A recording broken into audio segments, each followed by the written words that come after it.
Al-Kabair yang dikarang oleh Imam Al-Syafi'i, yang mana kitab ini menyajikan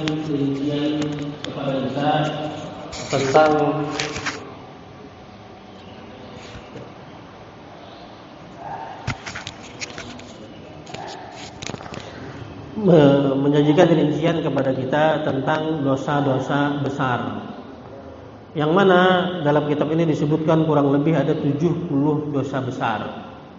Ya, apabila satu dosa besar itu dilakukan oleh seseorang, maka itu sudah cukup baginya untuk kehilangan jaminan masuk surga. Ya, karena perbuatan dosa besar salah satu akibat buruknya adalah seorang muslim akan kehilangan jaminan masuk surga sampai dia bertaubat kepada Allah Subhanahu wa taala. Maka salah satu cara supaya kita itu terhindar daripada perbuatan dosa besar itu adalah dengan mempelajarinya, dengan mengerti, memahami supaya bisa lebih waspada, ya, bisa lebih menjauhinya. Kita sampai kepada pembahasan dosa besar yang keenam, yaitu durhaka kepada orang tua. Kita sudah membahas beberapa ayat-ayat Al-Quran dan hadis-hadis berkaitan dengan durhaka kepada orang tua dan kewajiban berbakti kepada mereka. Hadirin yang dirahmati Allah Subhanahu wa taala, kita sampai kepada hadis yang ketujuh. Hadis yang ketujuh bahwasanya Nabi Shallallahu alaihi wasallam bersabda, "Ja'a rajulun yasta'dinuhu fil jihadi ma'ahu, faqala ahayyun walidak? Qala na'am. Qala fa fihi ma fajahid." Ja'a rajulun yasta'dinuhu fil jihad. Suatu ketika Nabi Shallallahu alaihi wasallam didatangi oleh seseorang, yang mana orang tersebut meminta izin kepada Nabi untuk ikut berjihad bersama beliau. Orang ini datang dengan semangat yang tinggi kepada Nabi Shallallahu alaihi wasallam, minta izin untuk ikut berjihad di jalan Allah. Kemudian Nabi Shallallahu alaihi wasallam berkata kepadanya, "Ahayyun walidak? Apakah kedua orang tuamu masih hidup?" kata Nabi. Maka orang tadi menjawab, "Qala na'am, iya, orang tua saya masih hidup." Qala, kemudian Nabi berkata, "Fa fihi ma fajahid." Ya, kalau begitu berbaktilah engkau kepada keduanya. Ya, berbaktilah engkau kepada keduanya. Hadirin yang dirahmati Allah Subhanahu wa taala. Ya, hadis ini mengisyaratkan kepada kita, ya, bahwasanya berbakti kepada orang tua itu perlu perjuangan. Berbakti kepada orang tua itu perlu perjuangan seperti jihad. Seperti berjihad, seolah-olah seperti berjihad. Mengapa? Karena merawat orang tua, kedua orang tua, merawat ayah, merawat ibu, apalagi mereka sudah dalam usia senja, tua renta, sudah jompo, maka itu harus mengorbankan waktu. Ya, harus mengorbankan waktu. Harus juga mengorbankan harta, mengorbankan tenaga, bahkan mengorbankan perasaan. Ya, seperti jihad. Seperti berjihad, perlu perjuangan, perlu keinginan yang kuat untuk merawat kedua orang tua. Kedua orang tua. Ya. Terlebih lagi ketika orang tua kita itu sudah usia senja, sudah tua renta, sudah pikun, ya. Kemudian emosinya berubah-ubah. Ya. Kalau sudah pikun, gitu ya, baru saja makan, dibilang tidak dikasih makan, pikun. Ya. Kemudian permintaannya aneh-aneh, kadang teraneh-aneh, ya. Kadang buang hajat saja harus dicobokin dan lain sebagainya. Maka ini perlu perjuangan. Ya. Oleh sebab itulah disebut seperti jihad. Disebut seperti jihad. Bagaimanapun susahnya kondisi orang tua kita, mungkin sudah tua, sudah sakit-sakitan, atau barangkali sudah hilang ingatan, gitu ya, karena saking tuanya kemudian ingatannya hilang. Sudah jadi ODGJ, ya, orang dengan gangguan jiwa, itu tetap saja orang tua kita. Tetap saja orang tua kita. Ingat, kita itu pernah berada di rahim ibu, ya. Pernah juga ayah kita itu banting tulang peras keringat untuk memberi makan kita, ya, untuk memberi makan kita. Maka sekali lagi disampaikan di sini bahwasanya merawat orang tua yang sudah tua itu perlu perjuangan, perlu niat yang kuat, perlu mengorbankan waktu, perlu mengorbankan harta, bahkan mengorbankan perasaan. Maka soleh seperti itulah kemudian disebut seperti berjihad. Ya. Dalam hadis-hadis disebutkan, hadis-hadis yang lain disebutkan bahwasanya orang tua itu adalah pintu surga yang paling dekat dengan kita. Pintu surga yang paling dekat dengan kita. Ya. Oleh sebab itu hadirin yang dirahmati Allah Subhanahu Wa Taala, jangan sampai kemudian kesibukan kita itu melalaikan daripada berbakti kepada orang tua. Walaupun kesibukan kita itu adalah kesibukan dalam rangka beragama, dalam rangka beribadah, tapi jangan sampai kemudian melupakan kewajiban ini. Ya. Jangan sampai banyak baca Al-Quran tapi tidak bisa berbakti pada orang tua. Ya. Jangan sampai banyak sedekah tapi juga tidak bisa berbakti kepada orang tua. Jangan sampai banyak ibadah tapi tidak berbakti kepada orang tua. Ini prioritas yang salah ya. Intinya berbakti kepada orang tua itu perlu perjuangan. Berusahalah membuka pintu surga selebar-lebarnya melalui orang tua kita. Mumpung ya, beruntung bagi mereka yang orang tuanya masih hidup. Kalau sudah meninggal, maka pintu surga yang paling dekat itu juga hilang bersama meninggalnya mereka. Ya, maka perlu dimanfaatkan dengan sebaik-baiknya. Kemudian hadirin yang dirahmati Allah Subhanahu Wa Taala, Al-Imam Az-Zahabi menyebutkan hadis yang lain bahwasanya Nabi SAW bersabda, ummaka wa abaka wa ukhtaka wa akhaka wa adnaka. Artinya ibumu, kemudian bapakmu, kemudian saudara perempuanmu, kemudian saudara laki-lakimu, lalu kerabat yang paling dekat, lalu kerabat yang paling dekat. Hadirin yang dirahmati Allah Subhanahu Wa Taala, hadis ini menjelaskan kepada kita tentang urutan berbakti kepada orang tua. Urutan berbakti kepada orang tua. Ada perbedaan di antara kalangan para ulama. Ya. Para jumhur, mayoritas ulama mengatakan bahwasanya berbakti kepada ibu itu lebih utama daripada berbakti kepada ayah. Ini adalah pendapat mayoritas ulama. Namun ada pendapat yang lain mengatakan bahwasanya berbakti kepada ibu dan berbakti kepada ayah itu sama-sama utama, ya, sama-sama utama. Kemudian setelahnya baru kepada saudara kandung, ya. Saudara kandung yaitu saudara kandung perempuan, kemudian saudara kandung yang laki-laki, setelah itu baru kerabat yang terdekat, baru kerabat yang terdekat. Kemudian hadis yang lain yang disampaikan oleh Imam Az-Zahabi, ya, diriwayatkan dari Nabi SAW bahwasanya beliau bersabda, la yadkhulul jannata 'aqun wala mannanun wala mudminu khamrin wala mu'minun bisihrin. Hadirin yang dirahmati Allah Subhanahu Wa Taala, ini adalah ancaman bagi orang yang durhaka kepada orang tua. Bagi orang yang durhaka kepada orang tua. Ancamannya apa? Tidak main-main, la yadkhulul jannata 'aqun. Ya, tidak bisa masuk surga orang yang durhaka kepada orang tuanya. Orang yang durhaka kepada orang tuanya. Artinya apa? Ini ancaman serius. Orang yang durhaka, tidak berbakti kepada orang tua itu terancam tidak bisa masuk surga. Tidak bisa masuk surga. Padahal hadirin yang dirahmati Allah Subhanahu Wa Taala, pada kesempatan yang lalu kita sudah membahas kadar kedurhakaan itu seperti apa. Ya, sesuatu perbuatan itu dinyatakan sebagai perbuatan durhaka itu seperti apa. Ya. Ada 3 pendapat di situ. Ya. Pertama, pendapat yang paling berat yaitu pendapat Syekh Sirajuddin Al-Buluqini.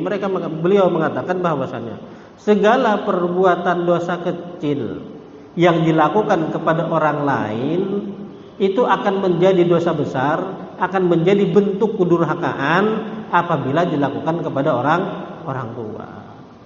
Ya, bentuk kedurhakaan kepada orang tua yang ancamannya tidak bisa masuk surga. Yang ancamannya tidak bisa masuk surga. Perbuatan dosa kecil yang dilakukan kepada orang lain, tapi dosa besar apabila dilakukan kepada orang tua dan ancamannya tidak bisa masuk surga. Makanya pendapat Syekh Sirajuddin Al-Buluqini ini pendapat yang paling berat, pendapat yang paling kuat. Ya.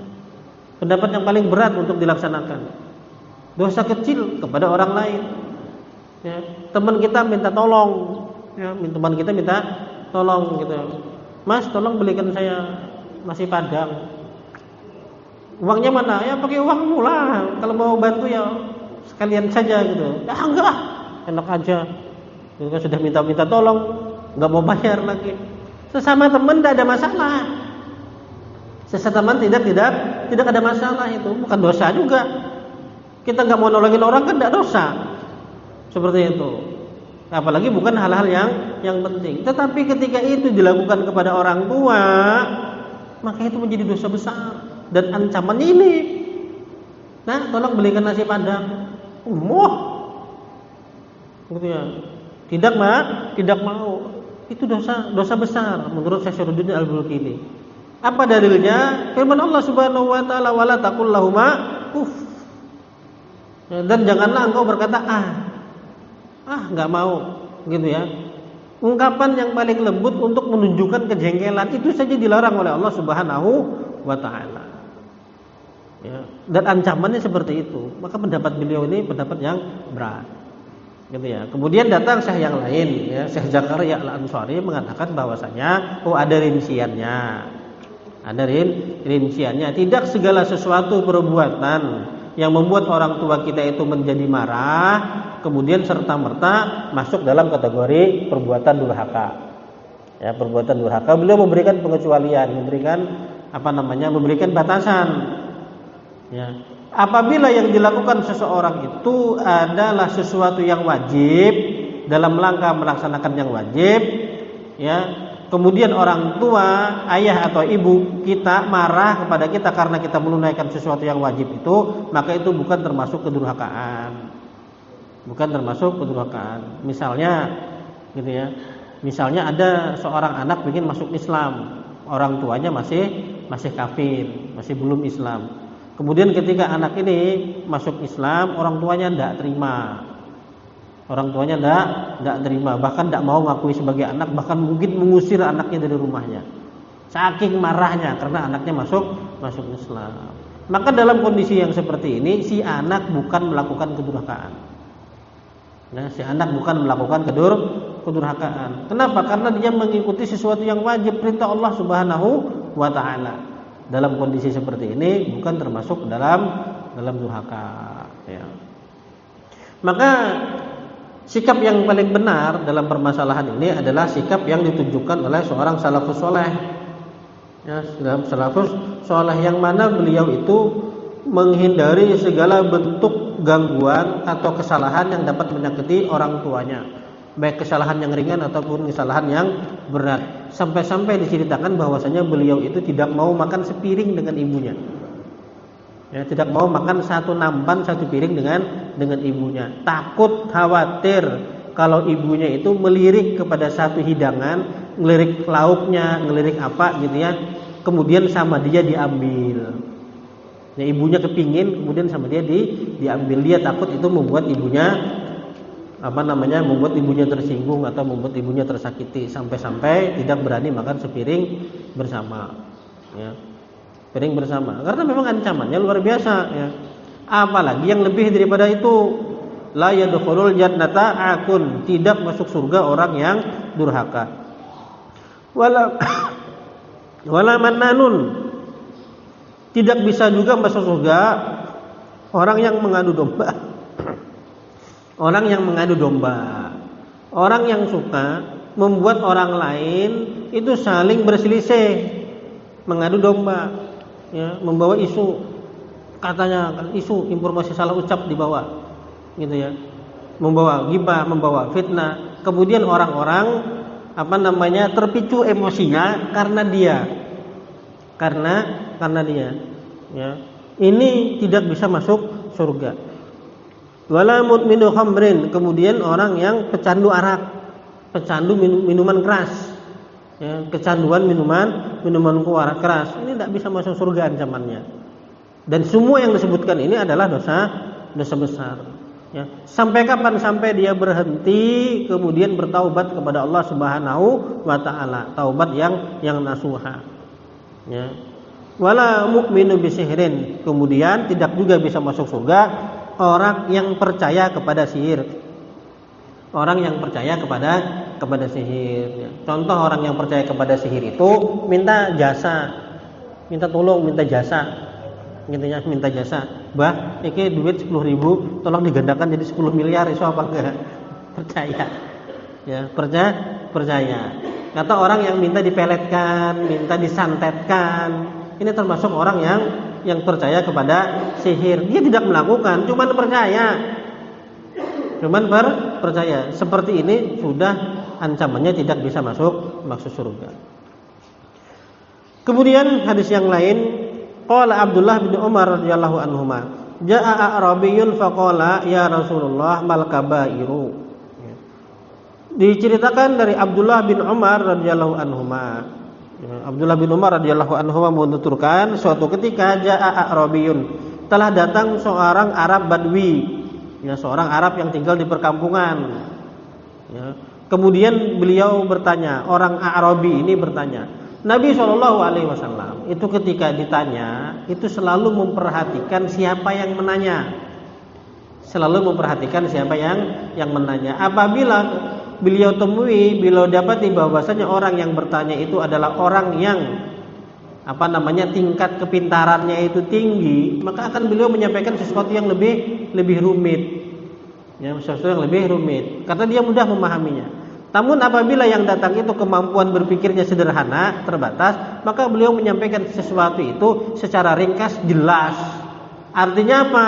Orang yang dengan pemahaman sederhana saja, pemahaman terbatas saja paham kok. Apalagi orang yang memiliki tingkat kepintaran yang lebih tinggi. Ya. Nah, Arabiyun ini bertanya kepada Nabi SAW, mal kabairu, wahai Nabi, dosa besar itu apa sih? Apa saja yang termasuk dalam dosa besar? Maka Nabi katakan, qala al-isyraku billah. Ya. Yang pertama adalah mensekutukan Allah, perbuatan syirik. Ya, perbuatan syirik itu adalah perbuatan dosa besar yang paling besar berkaitan dengan haknya Allah Subhanahu wa taala. Summa qala. Kemudian Arabi ini bertanya lagi, selain itu apa wahai Nabi? Maka Nabi mengatakan uququl walidain, yaitu durhaka kepada orang tua. Setelah syirik disebutkan durhaka kepada orang tua. Kenapa? Karena dosa durhaka kepada orang tua itu juga termasuk dosa besar yang paling besar berkaitan dengan hak manusia. Ya. Summa qala madza? Ya. Kemudian Arabi ini bertanya untuk ketiga kalinya, apalagi wahai Nabi? Maka Nabi katakan al-yamin al-ghamus. Ya, maka Nabi SAW sampaikan, yaitu al-yamin, sumpah, al-ghamus, sumpah palsu kalau bahasa kita. Al-yamin al-ghamus, ya, sumpah palsu gitu ya. Tapi kalau arti yang sebenarnya al-ghamus itu menenggelamkan. Yamin al-ghamus itu artinya sumpah yang menenggelamkan, ya. Maksudnya apa? Al-yamin al-ghamus itu adalah bersumpah palsu atas nama Allah Subhanahu wa taala untuk mengambil hak orang lain. Ya, untuk mengambil hak orang lain. Disebut al-ghamus kenapa? Karena perbuatan ini mengakibatkan pelakunya ditenggelamkan ke dalam neraka. Ke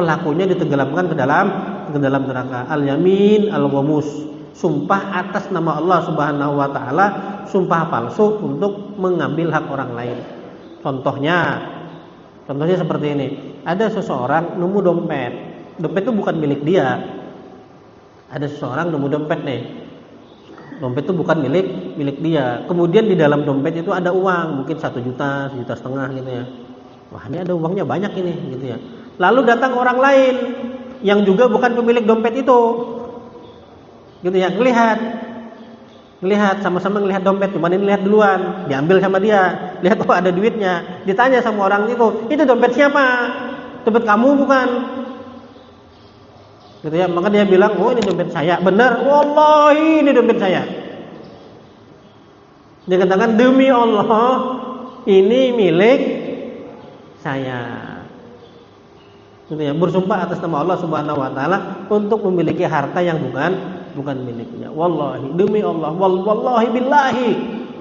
Betul kan, untuk penegasan. Maka ini termasuk kategori yamin al-ghamus. Itu apa? Pelakunya diancam ditenggelamkan ke dalam neraka. Dan al-yamin al-ghamus, sumpah ghamus ini, sumpah palsu yang seperti ini, itu tidak ada kafarohnya. Tidak ada kafarohnya. Saking beratnya sampai tidak bisa ditebus. Berbeda dengan sumpah yang lain. Kalau sumpah yang lain itu masih ada kafarohnya, masih bisa ditebus, gitu kan? Ditebus, bernazar, bersumpah demi Allah, kalau saya tidak lulus, saya tidak mau kawin misalnya, terus tidak lulus beneran. Masa tidak mau kawin? Seperti itu. Maka ini masih bisa ditebus dengan puasa, dengan seperti itu ya. Masih bisa ditebus. Berbeda dengan yang ini. Ini tidak ada kafarahnya. Artinya urusannya langsung dengan Allah Subhanahu wa taala. Ya. Nabi Shallallahu alaihi wasallam mengatakan ini adalah al-kabair, perbuatan dosa besar sederhana yang disampaikan oleh Nabi. Sederhana. Ya, dosa besar itu apa? Pertama, syirik kepada Allah. Kedua, durhaka kepada orang tua. Ketiga, al-yamin al-ghamus, yaitu sumpah palsu atas nama Allah. Ya. Tentunya ini bukan batasan, batasan. Hadirin yang dirahmati Allah Subhanahu wa taala, kemudian hadis yang lain yang disampaikan kepada kita itu adalah hadis dari Isa bin Talhah bin Ubaidillah, meriwayatkan dari Amr bin Murrah al-Juhani radhiyallahu anhu, bahwasanya ada seseorang lelaki berkata kepada Rasulullah, ya, wahai Rasulullah, bagaimana pendapatmu jika aku telah mengerjakan sholat 5 waktu, kemudian melaksanakan puasa Ramadan, kemudian membayar zakat, kemudian menunaikan haji, maka apa yang aku dapat? Ya. Jadi ada orang bertanya kepada Nabi Shallallahu Alaihi Wasallam, wahai Nabi, kalau seandainya aku itu sudah sholat 5 waktu, kemudian juga sudah bayar zakat, sudah berpuasa, menunaikan puasa Ramadannya tidak bolong-bolong, kemudian membayar zakat, kemudian menunaikan haji, maka apa yang aku dapat? Ya tentunya ini setelah bersyahadat, bersyahadat. Ya, syahadat dulu, baru sholat, baru baru puasa, zakat, baru haji, gitu ya. Apabila aku melaksanakan ini, apa yang aku peroleh, wahai Nabi? Maka Nabi SAW mengatakan, barang siapa yang mengerjakan semuanya itu, maka ia akan bersama para nabi, bersama as-siddiqin, orang-orang jujur, bersama para syuhada, ma'an nabiyyin was syuhada'i was shadiqin. Pahalanya besar sekali. Orang yang sudah bersyahadat, kemudian dia menunaikan sholat, kemudian dia berpuasa Ramadan, kemudian dia membayar zakat, kemudian dia naik haji, menunaikan rukun Islam itu, maka apa yang dia peroleh, apa balasannya? Dia akan dibangkitkan bersama para nabi, dibangkitkan bersama orang-orang jujur, dibangkitkan dengan para syuhada. Kedudukan yang sangat tinggi. Ya. Kemudian dilanjutkan oleh Nabi, kecuali ia durhaka kepada orang tua. Ya, kecuali ia durhaka kepada orang tua. Maka jaminan tadi, keutamaan tadi hilang. Tidak bisa masuk surga kecuali ia durhaka kepada orang tuanya. Hadirin yang dirahmati Allah Subhanahu wa taala. Dari hadis ini kita dapat mengambil pelajaran yang berharga. Ini mengisyaratkan bahwasanya akan ada orang yang menunaikan sholat, akan ada orang yang sudah berpuasa Ramadan, menunaikan zakat, bahkan naik haji. Akan ada orang yang seperti ini, namun ia durhaka kepada orang tuanya. Kepada orang tua. Dan memang begitu kenyataannya, gitu ya. Jadi kadang kita melihat, kadang kita mendengar ada cerita orang yang soleh, orang yang ilmunya tinggi, ibadahnya banyak, tetapi tidak bisa berbuat baik kepada orang tua. Tidak bisa berbuat baik kepada orang tua. Orang yang terpandang, orang yang kita lihat orang yang soleh, ibadahnya bagus, tapi ternyata sama orang tua tidak akur. Sama orang tua tidak akur, ya, tidak bisa berbuat baik kepada orang tuanya. Memandang rendah orang tuanya, gitu kan ya, memandang rendah orang tuanya. Alah bapak kan cuma lulusan SMP, saya kan lulusan luar negeri. Lupa dia nyekolahin dia itu orang tuanya, seperti itu. Yang nyekolahin dia orang tuanya, ya. memandang rendah, atau malah menuduh orang tuanya, kasar berbicara kepada orang tua, padahal banyak ibadah. Ya. Meskipun orang itu sudah mendapatkan kedudukan tinggi, kata Nabi Shallallahu Alaihi Wasallam, dia tidak bisa mendapatkan itu, ya, karena durhaka kepada orang tua, kecuali dia durhaka kepada orang tuanya. Maka hadirin yang dirahmati Allah Subhanahu Wa Taala, dosa durhaka kepada orang tua itu dapat menghalangi seseorang dari masuk surga. Ini masuk surga. Sebagaimana yang dikatakan hadis ini, tinggal selangkah aja lagi sebenarnya. Sudah syahadat, sudah sholat, sudah puasa, sudah bayar zakat, bahkan sudah naik haji. Tinggal selangkah masuk surga, gitu ya. Kecuali dia durhaka kepada orang tua, maka tidak bisa masuk surga. Hadirin yang dirahmati Allah Subhanahu Wa Taala. Kemudian selanjutnya, dari Bakar bin Abdul Aziz bin Abi Bakrah bahwasanya ayahnya telah meriwayatkan kepada kami secara marfu, kullu dzunubi yuakhirullahu minha ma syaa ila yaumil qiyamah illa uququl walidain fa innahu yu'ajjalu li sahibihi. Artinya kullu dzunub setiap dosa yuakhirullahu minha, Allah Subhanahu wa taala akan tunda balasannya illa masya'a, sesuai dengan kehendaknya sampai hari kiamat. Ya, jadi semua perbuatan dosa selain daripada perbuatan dosa durhaka kepada orang tua itu balasannya ditunda oleh Allah Subhanahu wa taala.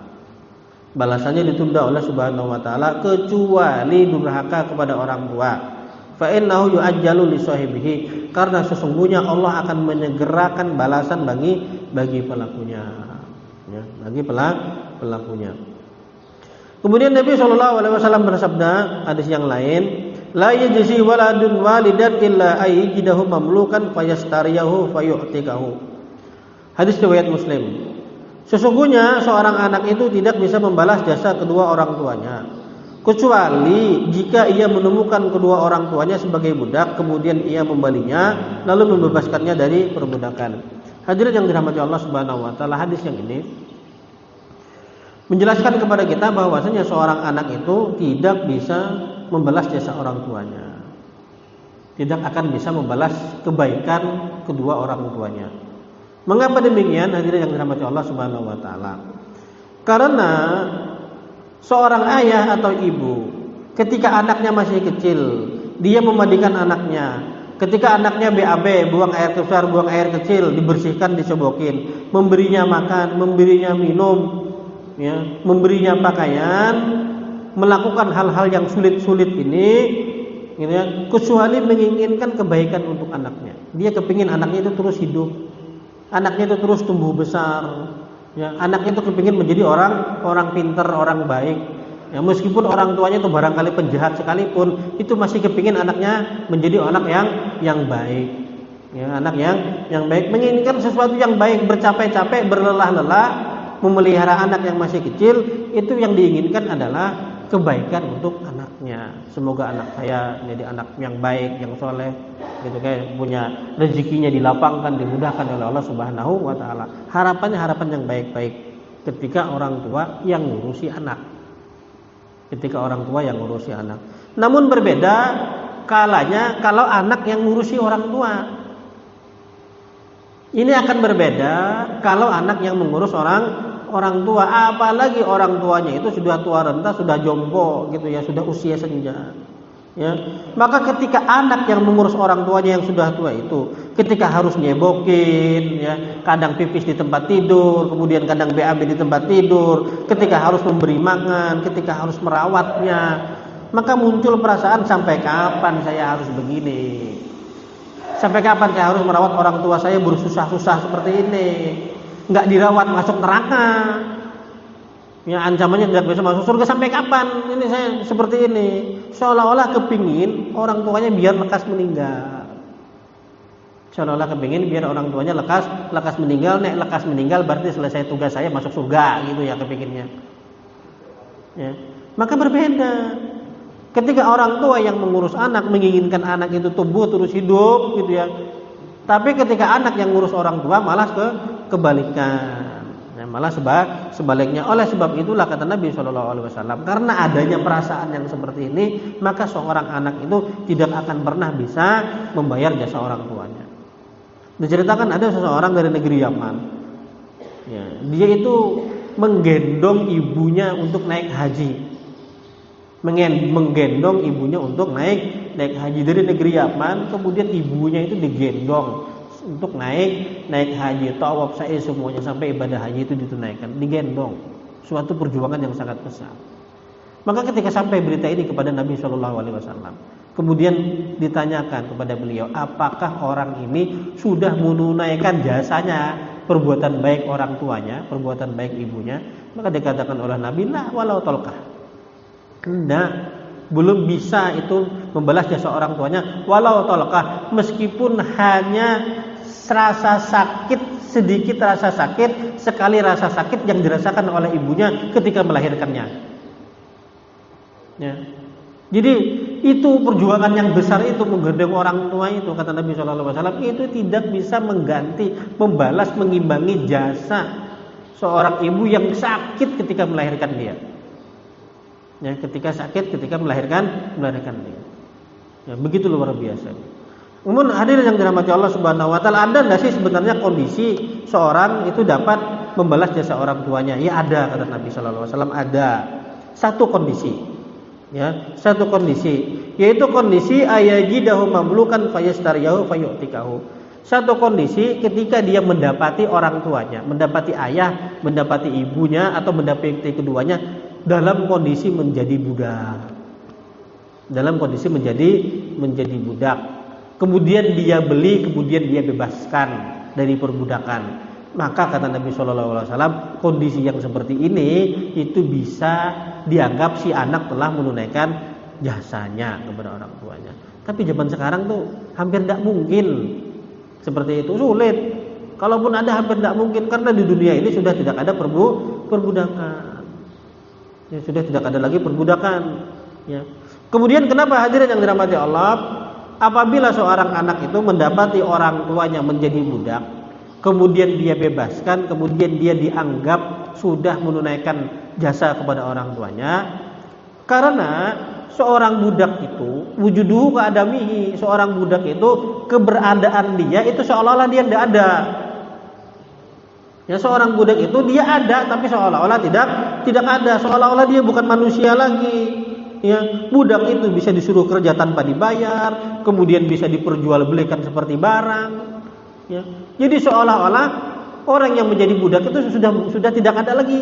Ya, seolah-olah dia sudah tidak ada lagi. Ya, semua kebebasan dia, sebagai orang yang merdeka itu terkekang oleh pemiliknya. Jadi seperti tidak ada, terkekang oleh pemiliknya. Kemudian datang sang anak, lalu membebaskan mereka dari kondisi yang seperti ini. Membebaskan mereka seperti ini. Ya, orang yang jadi budak itu ada tapi seolah-olah tidak ada, gitu ya. Maka itu sama seperti kita. Sama seperti kita dulu, gitu ya. Kita dulu tuh tidak ada. Kita dulu itu tidak ada, tapi melalui ayah, melalui ibu kita, kemudian kita lahir ke dunia ini.